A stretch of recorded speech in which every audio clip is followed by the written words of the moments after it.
Unakaanga mrembo. Nimezoea kuambiwa hiyo kitu, lakini na watu wako na maisha. Si mtu kama wewe. Wewe una maisha like una future. Nikuulize? Niulize. I'll take that as a joke. Si joke.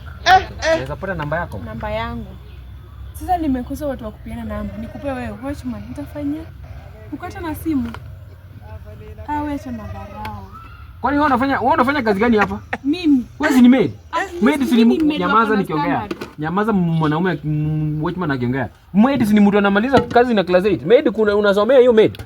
Watchman unaenda shule security. Mimi unaniona nikivaa uniform kama wewe. Wewe kwanza hata ufai kuwa maid, ufai kuwa maid. Maid wanakuanga na matako. Sasa unaona sina matako.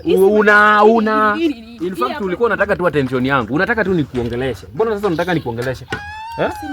Enda penye unaenda. Mimi hata bila wewe huku ni kama ungenisalamia hapa mimi singe utoke hapo wewe pia. Na kuonanga tu ruma nikuletee chakula. Ona mwenzako mwingine.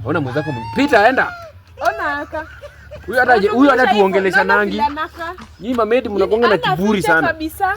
Bwana enda penye unaenda. Ona huyu. Ona maid na kichwa kubwa. Hebu kichwa kubwa hiyo yote unafikiria wewe ni nini hapa? Butoka unaniharibia kazi madam. Ungekuwa na future. Tafuta future. Maid wewe.